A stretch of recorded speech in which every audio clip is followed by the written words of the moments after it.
time to meet the men from the Ministry.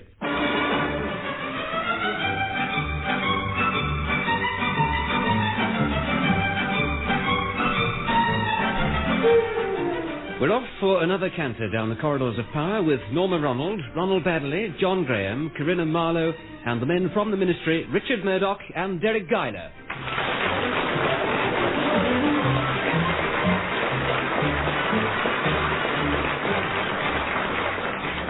In the General Assistance Office, top executives stand by to help any government department that's overloaded. These are dedicated men steeped in Whitehall tradition. Now, what have you been doing? London's dustman. London's dustman? Yes. As you know, they've been pretty fed up lately. In fact, one could almost say they've been down in the dumps. Oh, yeah, they demanded higher pay. That's right. Well, the GLC can't afford to pay them more, but they hit on a marvellous idea to keep them quiet. What was that? It might placate the dustmen if we gave them new uniforms. So I followed it up. Look, over there, in that facility box. This one, Mr. Lamb? Yes, it's a sample uniform specially designed to improve the dustman's image. Flared blue denim trousers and a canvas smock. Oh, here. What's this written across the chest? That's a slogan I've invented for the dustman. Always at your disposal. Very clever, Mr. Lamb. And I thought of another slogan to be painted on the side of their dust carts. Service with a smell. Oh, the dustmen will be pleased. Yes, I hope so, Mildred. Oh, and by the way, we're not calling them dustmen anymore. They'll be known as British Ecology Removal Coordinators. Burks for short. Well, after that, I should think they'll see things quite different. I'm sure they will. Mind you, I don't know why I'm always landed with these mundane jobs while Mr. Lennox Brown gets all the smart ones. Yeah, that's true. This helping the Prime Minister's really gone to his head. Especially the arrangements for tomorrow night's ceremony. What ceremony is that, Mildred? Oh, it's at the Guildhall. The PM's going to present the Lord Mayor with a new chain. Really? He's making a presentation at this big banquet. Isn't that typical? And no doubt Mr. Lennox Brown will be there eating all that posh nosh. Yeah, and drinking champagne out of silver giblets. You know what he's like with free booze? Yeah, he'll have 2 glasses and make a spectacle of himself. Morning, Mildred. Hello, too. How do you do? Sorry I'm late. I had to drop in at number 10 again. You have all the luck, one. It's not luck, too. I have a certain inborn flair for handling top-level assignments. Early this morning, the PM said to me... Would you like a donut with your 11s? No, Mildred. I've more important things on my mind than donuts. Well, perhaps just a small one, yeah. I was saying, I think I might even be asked to attend tomorrow's banquet. Can't you picture it? The PM sitting on my left hand, the Lord Mayor sitting on my right hand. Hey, how will you eat this soup? What exactly have you been doing for the PM's office, son? Well, several things. But in particular, I've organized the making of the Lord Mayor's chain. A magnificent creation to gold, of course, with sapphires and rubies all over it. My word. Yes, well, you'll have a chance to see it. It's being delivered here tomorrow for a final check before I take it to the Guildhall. The permanent undersecretary should be pleased for once. I haven't seen Sir Gregory lately.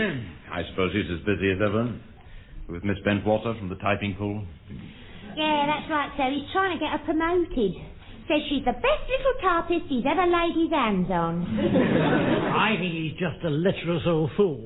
Oh, there you are, you two. Oh, Sir Foolery. I mean Sir Letchery. Oh, Sir Gregory, it's so nice of you to drop in. Yes. Good morning, Sir Gregory. I wanted to tell you to get the new dustman's uniform across to the Dustmen's Union. They wish to see that sample before it's issued to their members. The Dustmen's Union, sir? That's right, the Amalgamation of General Refuse Operatives. Agro. Of course, sir. I'll see they get it in 24 hours. Good.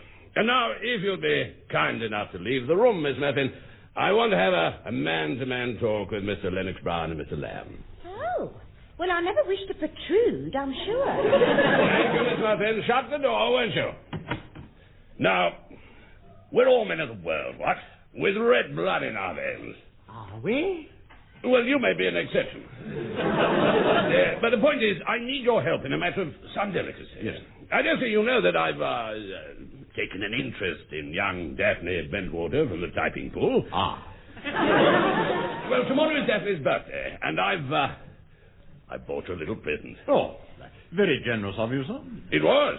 Cost me £10.50, including VAT. Now, I have it here. It's a see-through peekaboo night dress. Look. Oh.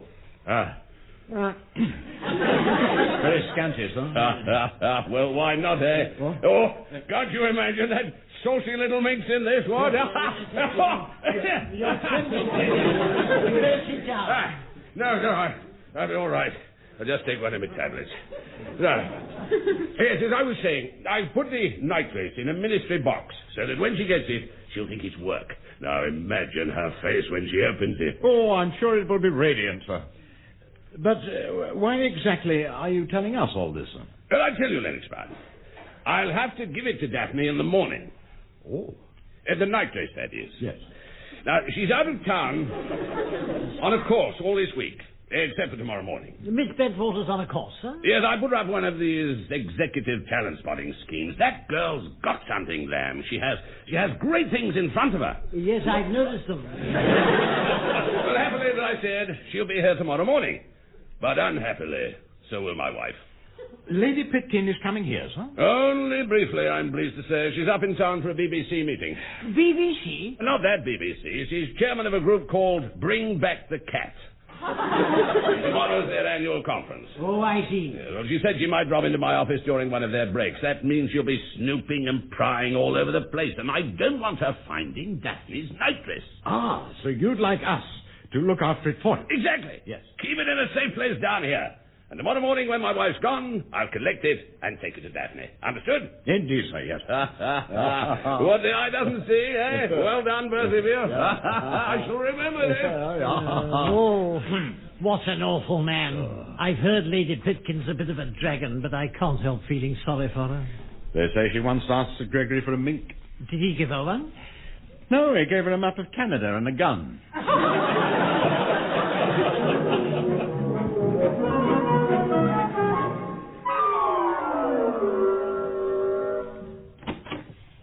Sir, this box just arrived with the Lord Mayor's chain. Ah, yes, thank you, Mildred. That's got the day off to a good start. What are them tiny words written round the edge, sir? That's an old Greek motto. Guard thine honour. I didn't know you could read Greek, Ron. Well, naturally I can. Although in this case it's written in English, see?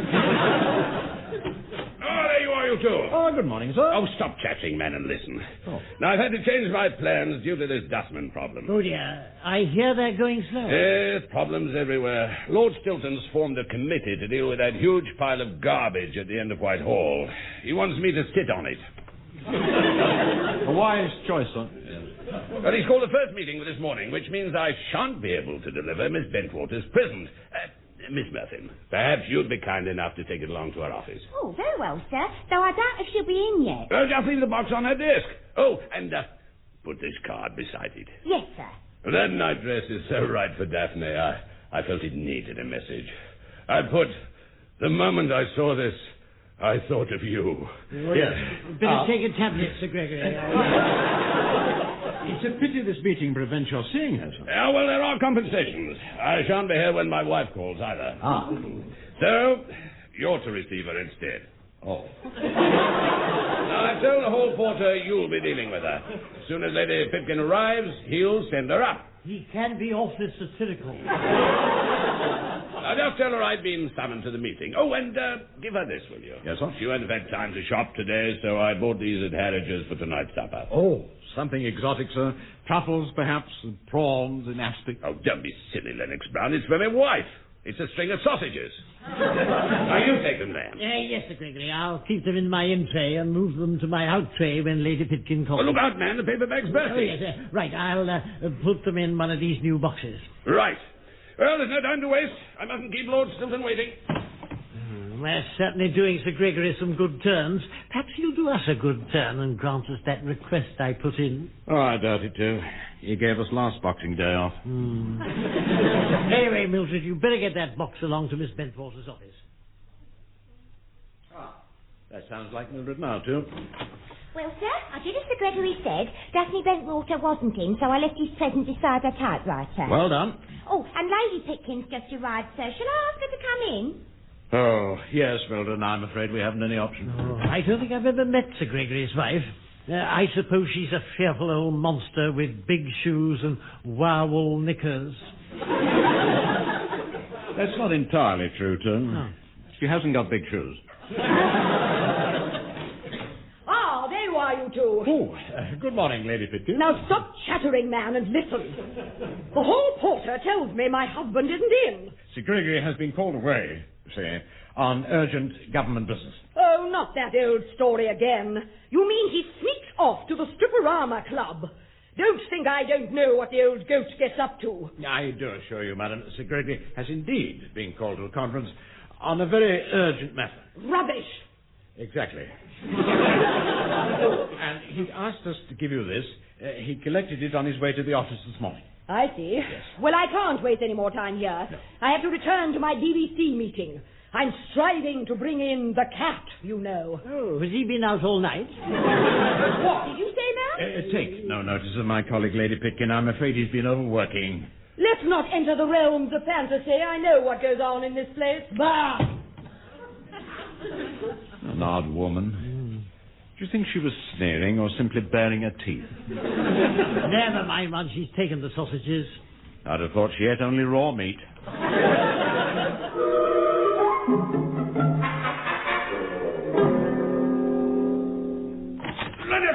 Land, you imbeciles! Oh, Sir Gregory, we thought you were still at Lord Stilton's conference. We broke for lunch 20 minutes ago, and as soon as I got to my office, there was a phone call from my wife.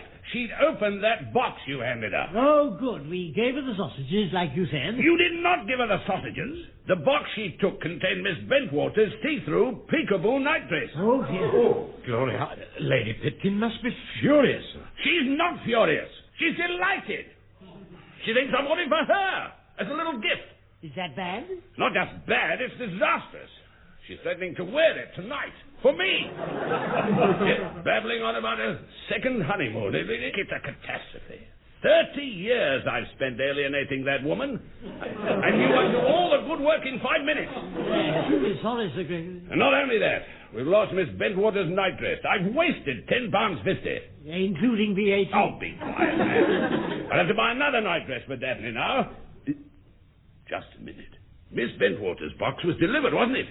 And if my wife got the nightdress, what did Miss Bentwater get?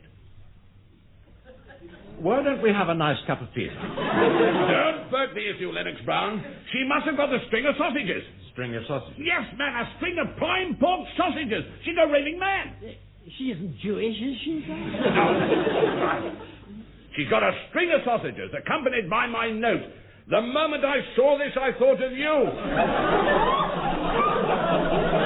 Maybe it's not too late, sir. Now, perhaps Miss Bentwater isn't in yet, you see. Now, I'll send Mildred to bring the box back. Oh, excuse me, Yes, yes, thank you, sir. Hello, Lennox Brown, General Assistance Department. Daphne Bentwater speaking. Yes. Sir Gregory, please, Sir Gregory, yes. It's your, it's Miss Bentwater. Good grief, she'll tear me to ribbons. She's opened that box with a string of sausages. Hello, my little Lotus Blossom. Let me explain. Bunny, I'm so thrilled. Well, you see, what happened? What? You're what, Daphne? I'm thrilled, Bunny dear. Oh. Oh, then you haven't opened that box I sent you. Of course I've opened it. And I immediately put your present round my neck. You put it round your neck? And I'm going to wear it next time you take me out. You're going to wear it next time I take you out? You all right, Sir Gregory? You've got a funny colour. She's going to wear the sausages round her neck. Perhaps it's one of these teenage trends. Yes. Daphne, it's nice to know my little rosebud has a sense of humour, but you see... Honestly, it's the loveliest necklace I ever saw. It's almost like gold. What? And all those pretty stones. And that cheeky motto. God, thine honour. As if I wouldn't. Gold stones, motto, by thunder, you've sent her the Lord Mayor's chain. some of these jewels look almost real. They are real. I mean, they are really a lot of rubbish. Quite worthless. Oh. You've been sent the wrong box, Daphne. That imitation gold chain is an old piece of junk. Now, just you pop it back to me, and I'll change it for something nice. I don't want it changed. I like it. Of course you don't like it, Daphne. And you must let me have it back, because it's urgently needed for a stupid old ceremony. Oh. Yeah, well, we'll send someone to collect that necklace at once. It's rude to take back presents. Well, I'll tell you what, my precious. I've bought you something special for your birthday, something to wear. Now, it's not here at the moment, it's being delivered, you see. And much nicer than a stupid old chain. Oh, all right then. You can have the chain back. But you are funny, Bunny. You half-witted blockheads! If this weren't urgent, I'd kick you both through the window. Oh, thank you, sir. Now, there's no time to lose. No time to lose at all. Send Miss Murphy to get that chain back. It's due at the Guildhall by mid-afternoon. It'll be all right, sir. No, thanks to you. Oh. And I'll have to fork out another £10 for a night dress for Daphne. £10.50, sir, the VAT. Oh, shut up! Now, I must go and cash a cheque. And see that you're in this office when I get back here in 15 minutes. Here we are, Mr. Lennox Brown. I've got this box back from Miss Bentwater. I must say she wasn't very pleased. Yes, well, never mind. At least we have the Lord Mayor's chain. No, I didn't have time to go out and cash a cheque. I drew some money from the Ministry Emergency Fund. The Ministry Emergency Fund? Well, if buying a night dress to keep Miss Bentwater sweet isn't an emergency, I don't know what is. Perhaps it could come under current affairs. Well, now, I have to get back to Lord Stilton's committee about two things before I go. Give me the box with the sausages. I'll take them home this afternoon. Here you are, sir. All right. And now the second thing. Take this money, Lennox Brown. Thank you, sir. Now I want you and Lamb to go to that boutique on the corner and buy a night dress. But I couldn't do that. I'm a man. Well, then Lamb can do it. Yeah, but I've got to go to the Dustmen's Union, and Mr. Lennox Brown has to take the chain to the Guildhall. Oh, don't argue, you two. Do your told. You can do those jobs afterwards. Get that night dress first, on the way, or else. Ooh, fancy.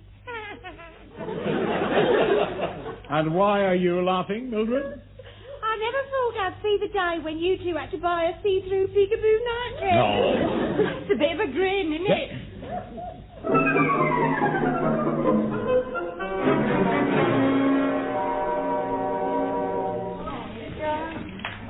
What an extraordinary place, man. Why is it called a boutique? Because it sells those funny thick boots, I suppose. By Jove, look at all those ladies. I say, too, there's no sign of any night dresses. Look out, man, there's a woman coming over. What? Oh. Can I help you, gentlemen? Oh, well, we'd like to buy a, well, my colleague will explain, madam, you see. We want to buy one of those things you see through but shouldn't see through if the lady isn't a lady or if it isn't your wife or his wife. I'm afraid I don't quite follow. Perhaps we could talk to a male assistant. This is a matter of some delicacy, you understand. Oh, very well then. Trevor, over here, please. Now, this will be better too, you see. We can explain things man to man. Hello, Ducky. What can I do for you? Oh, yes. I'd like to buy a peekaboo night dress, young man. What size are you? Shall I take your inside leg measurement? It's not for me. How dare you? Oh, I see. Oh, yes, it's for your personal friend here. Certainly not. I don't want a see-through night dress. Oh, well, you live your life, Ducky, but if you haven't tried it, don't knock it. Doing a favour for Sir Gregory. Oh, nice. Artistic gentleman, is he? Not at all, not at all. He has to replace his girlfriend's night dress. Oh, yes, I see. What bust? Nothing bust. He just got lost. Look, never mind all this. We'll just take that one on the counter because we're in a hurry, you see. Well, that'd be £10.50, including VAT. Shall I have a gift wrap, Ducky? No, we put it in this box that we brought. Oh, very well, then. Suit yourselves. Sir Gregory wanted Miss Bentwater to have it in the ministry box as a surprise, remember? Good thinking, man. Yeah. Thanks very much, boys. Cheery bye. Have fun. Ooh, what a ghastly place.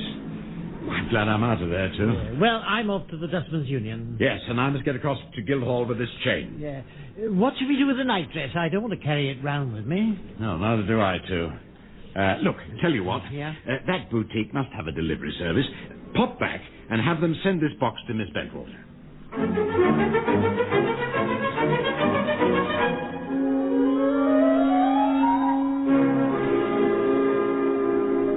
Oh, well, too. It's been a long day, isn't it? A long day. Yes, it's as well they didn't invite me to stay for the Guildhall ceremony. The Dustmen's Union have a most impressive office. Really? In a place called Refuse House. There's a big coat of arms over the door, crossed herringbones on a field of bottles supported by tomcats rampant. And you showed them the new uniform? No, the president wasn't there. I left the box with his deputy. Oh. Lennox Brown. Pitkin here. Oh, hello, Sir Gregory. Well, you've done it again. I'm at home with this box you gave me for my wife. It was supposed to contain sausages. Yes? You half-baked nitwit. You gave me the box with the Lord Mayor's chain. No. My wife thinks I've gone potty about her. First she's got the nightdress, now I've brought her this giant necklace. Well, I'm truly sorry, Sir Gregory. Not half as sorry as I am. She spent the last half hour chasing me around the garden. At one point she grabbed me by the hollyhocks. Well, Sir Gregory, there's many a good tune played on an old fiddle. The second time around is often the best, they say. Oh, don't talk dribble. If she's got the Lord Mayor's chain, the second nightdress, the one you bought this afternoon must have gone to the Guildhall. Oh. What are we going to do, son? There's no time to get the right box to them now. The ceremony starts in half an hour. All you can do is stop them opening the wrong box. You and Lamb, get over there at once. Interrupt the ceremony if necessary. We cannot have the PM putting a nightdress over the Lord Mayor's head. We certainly can't, sir, no. The whole thing's being televised. Millions will be watching.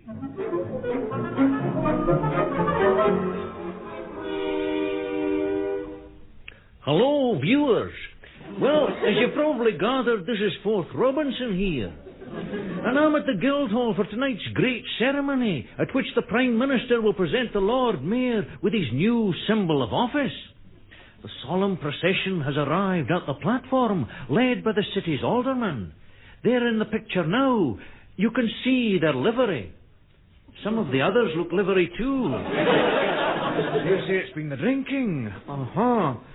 The Prime Minister waits to greet them. Before him, the box containing the presentation.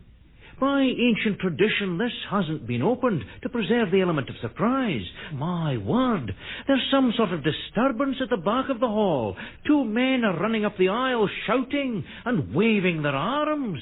They're yelling something about the Lord Mayor's nightdress. Probably bowler-hatted hippies on a trip.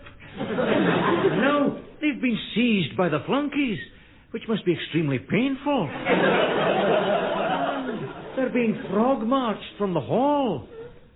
The Prime Minister opens the box, and carefully removing the chain, he hangs it round the Lord Mayor's neck. But what a curious chain of office it is. A most unusual design. In all honesty, it looks just like a string of sausages.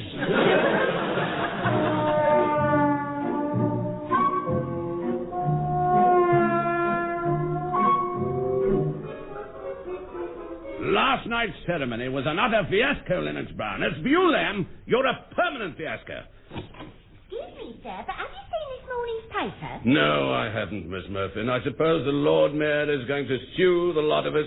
No, sir. According to the paper, he's delighted. Delighted? By Jove, sir, she's right. What? Yes, as the Lord Mayor of London left the Guildhall last night with a string of sausages around his neck, he described the great pleasure this brought him. What? He reminded reporters that he was master of the Guild of Butchers, and this was clearly a symbol of his ancient craft. The Prime Minister's imaginative gesture was, in fact, a revival of an ancient custom. One we're saved, so everything's all right. Well, come to think of it, it was an imaginative gesture. I think the PM will be rather pleased with me. Imagine, you two thought he was going to get the nightdress. One tiny point, sir. Who did get the nightdress? Yes. Hello, Lennox Brown here. And Fred Mallet here, President of the Dustmen's Union. Ah, yes. You've received the new sample uniform. Have you any comment? Yes, I perishing have. Looks like a ruddy see-through 90.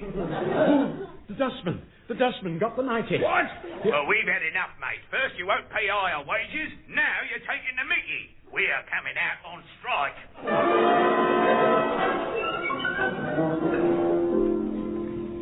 And here is the news, read by John Marsh.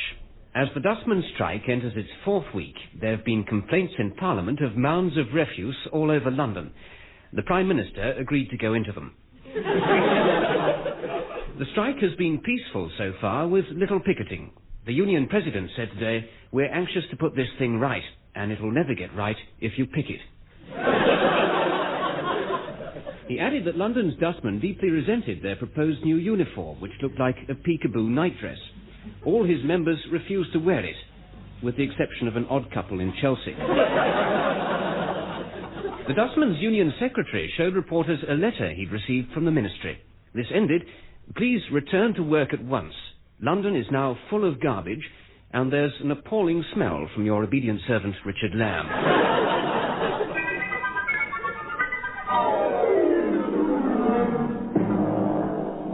Now then, you two, I've called you to my office to give you a piece of my mind. It's incredible that two men could cause such chaos. Rubbish piling up everywhere. I couldn't get into my house if I wanted to. You don't want to, sir? No, I do not. My wife turned extremely vicious when I told her I wanted that chain back. In the end, I had to get it from her neck with a hacksaw. Try to look on the bright side, Sir Gregory. I hear Miss Bentwater's back from her course. She'll have opened your present by now. Pitkin here. You rotten old pig!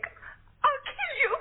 Daphne, is something the matter, my cherub? This is your idea of a joke, is it? You promised me something to wear and send me denim trousers and a canvas sock with writing all over them. Writing? In big letters on the front, always at your disposal. You dirty old goat. Daphne, really? And right across the back it says, garbage operative. Lennox Brown, Lamb, go.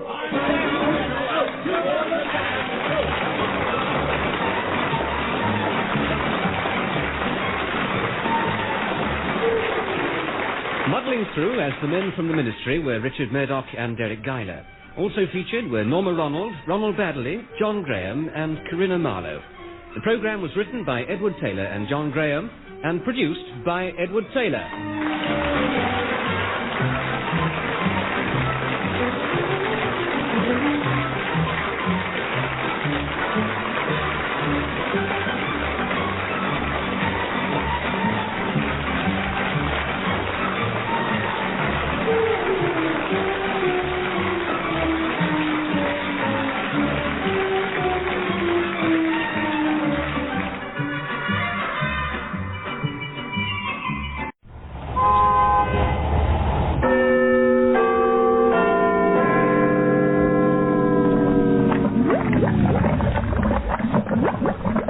Time to meet the men from the ministry.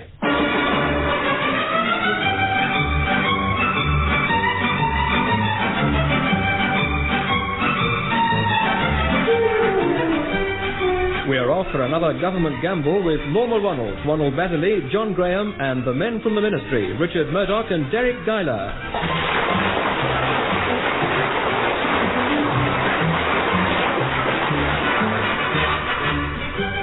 In the General Assistance Department, life is no bed of roses, as staff grapple with the nation's problems in conditions that aren't always easy. It's a blooming disgrace, Mr. Lamb. I quite agree, Mildred. What is?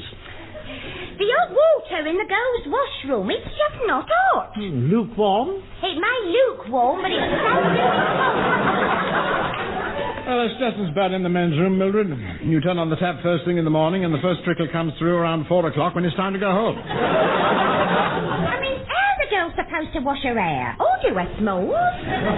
Well, I've told the permanent undersecretary about the ministry plumbing several times. And what did Sir Gregory say, sir? Well, he said there was something wrong with the system. I ought to go into it. And it's not just the washrooms. Look at our carpet. It's got so many holes it looks like lace. This economic crisis makes problems for all of us, you know. It certainly does. I asked Sir Gregory for a rise last week. Oh, really? What did you say? I didn't quite hear. He threw me downstairs before he actually answered. You know, it's this decimal old currency that started the trouble. Me mum says it's tampering with nature. At least with shillings and 10-bob notes, you knew what it was you hadn't got. Yes, I agree, Mildred. And what's worse are these metric measurements. I mean, I find meters and milligrams most confusing. Did you ask for that calculating machine, sir? Oh, I asked, but they pointed out the ministry was economising. They sent a wire frame with coloured beads on it. We had an awful time on that last job, Mildred. That was all metric measurements. Which job was that, sir? We were supervising plans for the minister's garage and selecting a suitable site. He's been given a new chauffeur-driven Rolls, you know. Yeah, we really had to get rid of the old one. The cocktail cabinet didn't open quick enough. We settled for a site at the back of the ministry. Rather an ugly one, really. Oh, and talking of ugly sights, Mr. Crawley popped in from the office next door. He wants a word with you. Ooh, old creepy Crawley. The only man I know who talks through his nose to save wear and tear on his teeth. Show him in, Mildred. Come in, Mr. Crawley. Hello, gentlemen. I just thought I'd pop in and ask for your what's-his-name. I'm thinking of leaving the civil service. Oh, are you really, Mr. Crawley? Oh, I know I'm an asset. Sir Gregory says I'm the biggest what's-his-name in the place. But, like so many civil servants, I'm discontented. I even bought the Times today to look at the job adverts. Why don't you two do the same? Couldn't afford it, Mr. Crawley. I always borrow next door's paper. No, I mean, why don't you think about moving on? Extend your what's-his-name. There's an advert here that might interest you. Look, Mr. Lamb. Oh, yes. 2 executives urgently required by building construction company. Oh. Top salaries to right men. I'm afraid that our country needs us, you see. I mean, we couldn't entertain the idea of leaving the civil service. Why not, Mr. Lennox Brown? I mean, look at the hours we have to work. Oh, 11 to 4 isn't all that bad. And there's the question of duty and loyalty and luncheon vouchers. But you're always being bullied by Sir Gregory. Oh, he's not such a bad old stick. I think he's mellowing, you know. He hasn't tried to jam my fingers in the lift gates for 2 or 3 days. I'm beginning to wonder if he hasn't got a sort of a soft spot for us. Aha, there you are. Oh, hello, Sir Softy. Be quiet, Lennox Brown. Stop that incessant chatter. Now listen to me, you pair of incompetent bunglers. You mean us, Sir Gregory? Of course I mean you, Lamb. I gave you and Lennox Brown the simple task of supervising plans for the minister's garage, yes? Well, the work was carried out, sir. And now you'll be carried out on a stretcher, Lennox Brown, when I finish with you. You obviously don't understand metric measurements, do you? How did you guess, sir? I guessed, Lamb, because the garage you've had constructed is 4 foot wide and 50 feet high. Yes, that doesn't sound quite right, I admit. The minister's furious. A building 4 foot wide and 50 feet high, what could such a thing be used for? Forcing rhubarb? No. Just let me get away from you both. Well, he really gave you a what's-his-name and no mistake. Yes, and I felt like giving him a what's-his-name. Right in his what's-his-name.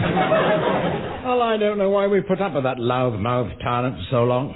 I've had enough. Me too. Mr. Crawley, where's that advert you showed us? Here you are, Mr. Lamb. Here, you're not really thinking of leaving, are you, sir? On account of Sir Gregory shouting? Oh, that's just his way of saying he likes you. Well, I'm sorry, Mildred, but we've stood enough. There's a number here. We'll ring and fix an appointment for Monday morning.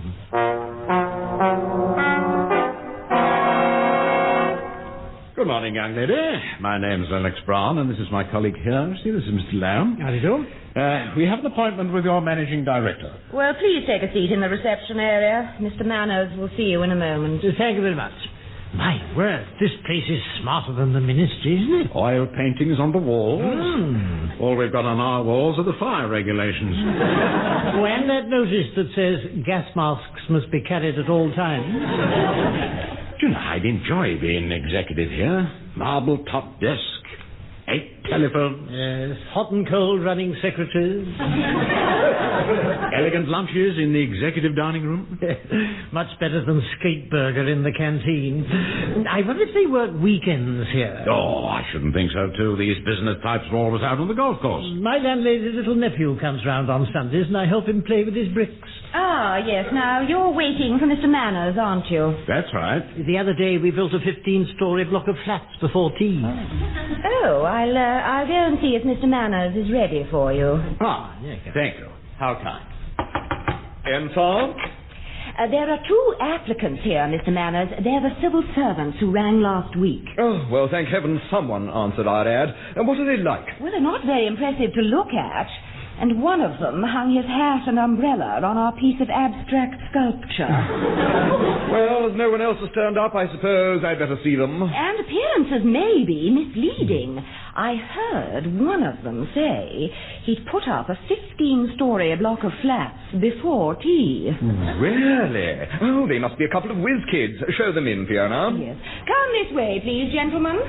This is Mr. Lennox Brown and Mr. Lamb. How do you do, gentlemen? Do come in and be seated. Thank you. No, I'm looking for 2 executives who are really on the ball with a keen, lively intelligence. Well, I'm quite intelligent. I've done lots of jigsaws and some very tricky crossword puzzles. I'm looking for someone who's intelligent during office hours. This was during office hours. My colleague loves to joke, Mr. Manners. We find humour lightens the workload, you know. Quite. Now, you've had recent experience of building construction, I hear. Oh, yes. What about the matter of references? Oh, yes. We would like to know a little more about you, Mr. Manners, before we take the job. I haven't actually offered you a job yet, but, well, as I haven't seen any better applicants, I'm prepared to take you both on. Oh, that's kind of Thank you, sir. Yes. Now, there's the question of your emoluments. Oh, my doctor says they shouldn't give me any more trouble. Salary, too. Oh, What would you say to £10,000? What? Pardon? Oh, well, I dare say I could just push it up to, shall we say, 15,000? You mean each? Oh, my word, you do drive a hard bargain. Let's say 20,000 per annum then, and that's the limit. Until next April. £20,000? Yes, I think we could manage on that. Does that include luncheon vouchers?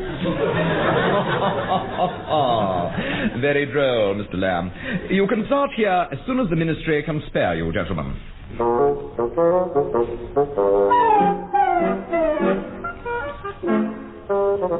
Sir Gregory's in for a shock, losing 2 top men. Dollarwell serves him right. He never appreciated us. True.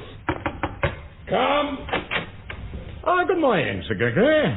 My junior colleague and I have something to tell you, sir. We're leaving the ministry, Sir Gregory.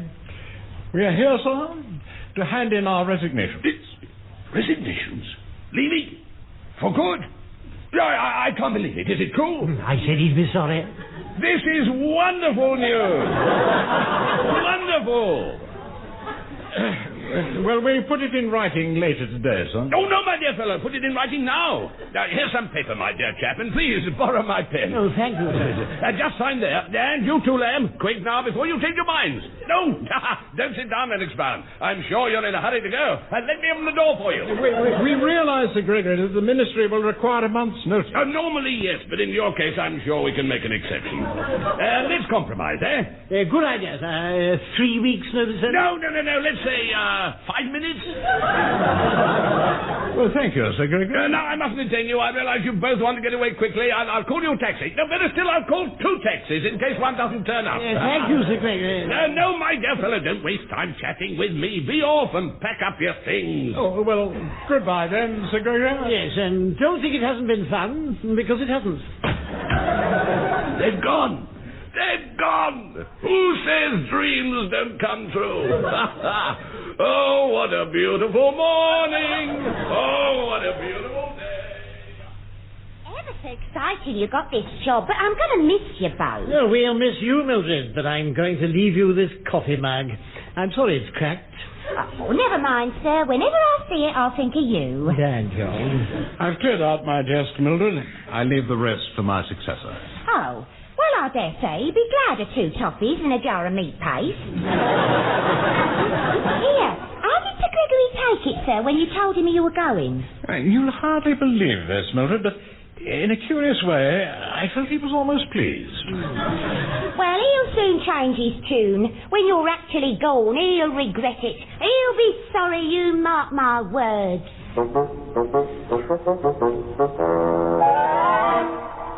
Happy days are here again. I won't see those 2 twits again. La la la la la la la la. There you are, Pitkin. Oh, Lord Stilton, do come in, sir. I am in. Oh, yes, sir, yes. And what the devil's the matter with you, huh? Singing and dancing round your desk, Well, huh? Not been at the medicinal brandy again, have you? Oh, certainly not, Lord Stilton. Well, I've just come from a meeting with the PM. Yes. He's very worried about the number of civil servants who are leaving the service. Before long, we could actually be understaffed. Understaffed, sir? Understaffed. At the present rate, we'll soon be down to only 2 men for every 1 job. Lord. The Department of Health are 100 below strength, and the staff they've got are always off sick. Well, it's extraordinary, sir, especially in view of this new pay rise. It takes more than money to keep staff these days. Yes. We are going to have to compete with the perks that are offered in private industry. Now, have you any ideas? Well, what about providing free dental treatment? Possibly even free haircuts. I mean, the canteen must have a spare pudding basin. Free dental treatment, yes. Yeah, and there's space downstairs for an indoor swimming pool. Excellent. Perhaps even sauna baths for the young ladies on the staff, plus a few senior executives like myself. I think we should have a pool, sauna baths, and free dental treatment. Yes, sir. Now then, I want you to put all these ideas of mine in hand at once. Yes, sir. And another thing, Pitkin. When staff leave, I always blame the head of department. You do, sir? Well, certainly I do. 2 men under Sir Jason Burke resigned, so I'm having Burke transferred to archives at Ballymucky. Ballymucky? In the Hebrides? The Outer Hebrides, yes. So let's not hear that you've lost any staff. Good day to you, Pitkin. By thunder, thank heavens I didn't tell him about Lennox Brown and Lamb. I must get him back at once. If Lord Stilton finds they've left, he'll cut off my privileges. General Assistance Department, Mildred Muffin, to whom you are in communication with. Miss Muffin, I have to contact Lennox Brown and Lamb. Oh, well, I'm having lunch with them next week. Shall I give them a message? No, I'd better get in touch with them direct. Now, just give me their new address.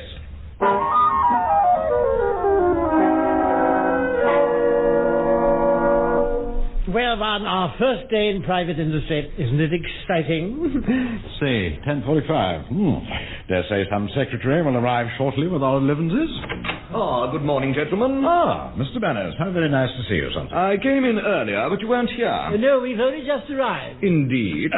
My colleague means we've only just got back. Sir. From looking round your building. We were in rather early, actually. Well, there's no need to start too early, gentlemen. As long as you're here by 7:30. 7:30? Oh, you think we're rather slack? Oh, well, we don't like to drive staff too hard. You can slip away any time after 8 in the evening. I'm afraid I'll have to. My landlady locks the front door at 9.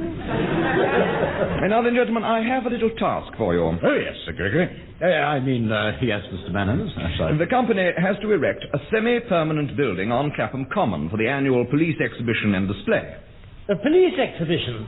The PM will be there, and top brass from all over Europe. And how are we to help, Mr. Manners? Well, our firm here have a new process for putting up these structures, and I'd like you both to supervise the final plans and specifications. Oh, and will the measurements be metric? Oh, yes, so there's no need to worry. If you're in any difficulty with the calculations, just treble the square root of the constant factor and divide each multiple by the radius cubed. Yes, naturally. Yes, well, I'll leave you to get on with it, and, no slip-ups. What was all that about dividing the squares and taking roots from the radiator? You deal with that, too. But mind how you go now. We don't want a building 50 foot high and 4 feet wide like the minister's garage. We certainly don't.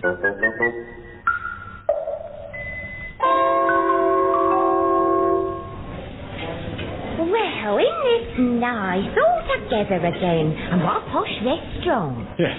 Now, what would you like for lunch, Mildred? I think I'll try the poulet à la Ferrari. Yeah, what is it anyway? I think it's a chicken run over by a sports car. Well, how have things been at the ministry since we left? Oh, lots of changes, sir. They built a swimming pool down the basement. Oh? Yeah, there's also a hairdressing and beauty salon for staff who want to look pretty. And there's one for the girls as well. And there's indoor bowling, all sorts of new utilities. Well, aren't you lucky? Still, I bet you got the same at Beaver and Profit. Well, we had, Mildred, but not any longer. No, all our facilities were withdrawn last week. Oh? Because of the economic crisis. Our swimming pool's been filled in, and we've lost our sauna baths and gym. Ah. Yes, instead an ex-army drill sergeant makes us run round the block at 8 every morning. Shame. I bet you're sorry you went. Oh, no, Mildred. There's the money, you see. We're getting 10 times our ministry salary. Oh, here, talking of lolly, sir, we made a collection for you both. Oh. You know, a farewell present as a token of our esteem. My word, Mildred, how very touching. Yes, I'm touched as well. Well, we were going to buy something glamorous, but then I thought you'd sooner have the cash. Besides, these days there's not much you can get for 43 pence. Here you are, sir. Oh, thank you, Mildred. By the way, Sir Gregory was trying to get in touch with you both. Yes, he's asked us to go to his club for a drink tonight. I wonder what he wants. Excuse me, Sir Gregory. Yes, Stuart? Your wife's on the phone, sir. Will you take the call? Well, how the devil did she know I was at my club? Are you sure it's my wife? What was said exactly? Well, since you ask, sir, the lady said, is the lying old pig there? That's my wife. That is my wife. Stuart, I'm expecting two gentlemen. Keep an eye open for them, will you, while I take the call? I'll use this phone, shall I? Oh, yes, sir. Hello, my dear. How nice to hear from you. No, I'm afraid I'll be late tonight. I've got to persuade two of my staff to come back to the ministry. Lord Stilton has put me in a spot. But if he finds out they've left, we'll be transferred to Ballymucky. And you wouldn't like that, would you? Huh? Oh, watch the language, please. The operator might hear. Oh, I must go. They've just come in. Goodbye, my dear. Ah, Lennox Brown. Lamb, how wonderful to see you both again. Take a seat, gentlemen, take a seat. Well, you wanted to see us, huh? Always a pleasure to see you, Lennox Brown, but I do have something special to say. Oh. I'd like you both to return to the ministry. Come back to the civil service. You want us to come back, sir? We can't do without you. Call me a sentimental old fool, if you like. You're the sentimental old fool. My word, Lamb, you haven't lost your sense of humour, have you, my dear fellow? It's one of the things we miss most. Well, we don't want to come back, Sir Gregory, and we don't like you shouting and bullying us every 10 minutes. You're just a tyrant, see? Oh, my word, yes. Oh, surely not, my dear chap. Yes, you are, a bullying, loud-mouthed old devil. Well, we're none of us perfect, my dear Lamb. Have a cigar. No, take two or three. Come on. Mind you, we never let your ranting and roaring get us down. We certainly didn't. Every time you left the office, we called you rude names behind your back. Names we better not repeat in public. Oh, and we blew raspberries at you. Yeah. My goodness, what fun. Yes. Well, we need that kind of spirit of the ministry. Now, won't you consider coming back? No. Please. No. I beg you. No. For my sake. No. And get up off your knees, man. You look even more horrible than standing up. My colleague and I wouldn't consider returning for 1 second. We're getting top salaries now, you know. I've got a front lamp and a rear lamp on my bike. Well, my dear fellows, I'm not offended by our cosy little chat. I shan't take this as a final refusal. Pity. Now, believe me, the offer to return to Whitehall remains open, as does my door any time you're passing. Drop in any time, any day, and join me in a glass of sherry, what?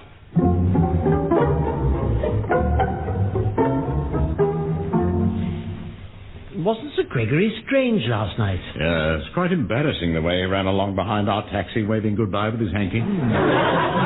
Yeah, we can forget him. It's a different world here. That building of ours should be up by now. Oh, he's bound to be. The exhibition opens this afternoon. Now, you're sure you checked all the figures? Absolutely. I even used a calculating machine. Ah, well done, too.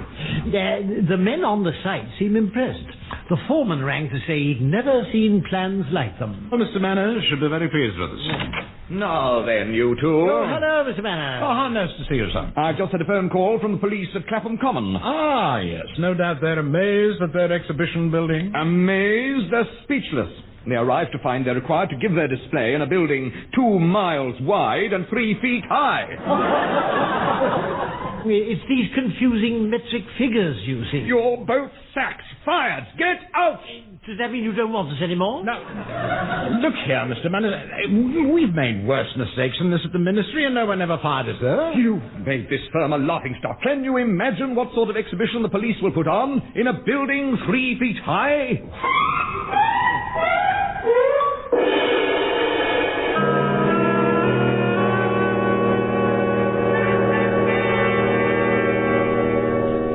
And now the rest of the news. The annual police display on Clapham Common started today in unusual conditions. The organisers were surprised to find the exhibition building only 3 feet high, but agreed to go ahead with certain amendments.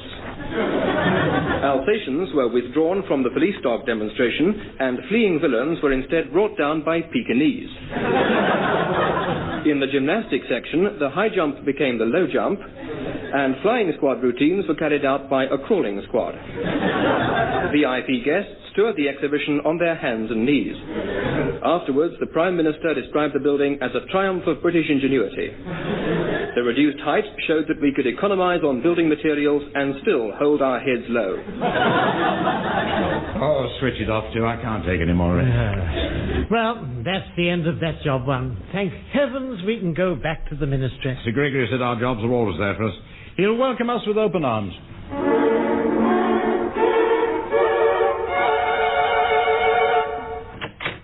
Lord Stilton, do come in, sir. Oh, you look a trifle worried. I'm very worried, Pitkin. This staff problem is getting out of hand. Oh, come, sir. Since we started these perks, recruitment's increased enormously. Too enormously, that's the trouble. We are now overstaffed. Executives are 12 to an office. They're like battery hens. Except none of them produces anything. We're overstaffed? Good Lord. All thanks to these lunatic schemes of yours. Swimming pools, sauna baths. Words got round the place is some sort of holiday camp.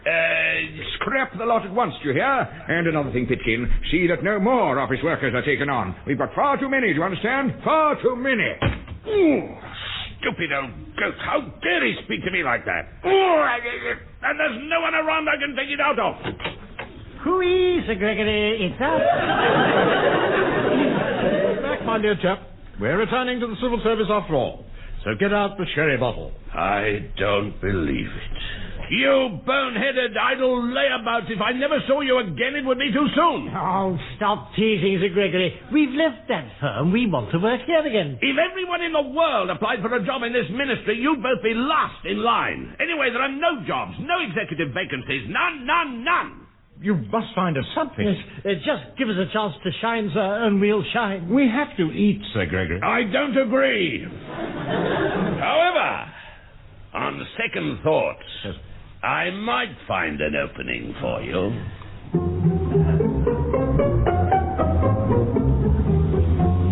It's nice to have you both back at the Ministry, even though it's not what you hoped for. Well, beggars can't be choosers, Mildred. We asked Sir Gregory for a chance to shine, and we've got it.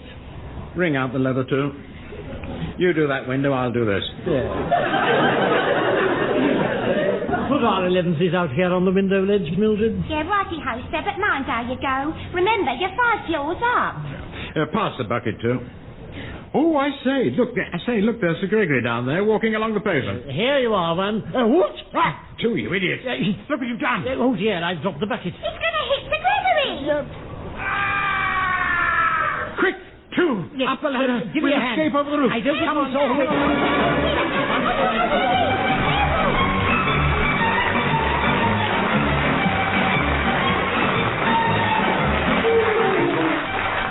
Muddling through as the men from the Ministry were Richard Murdoch and Deryck Guyler. Also featured were Norma Ronald, Ronald Baddiley and John Graham.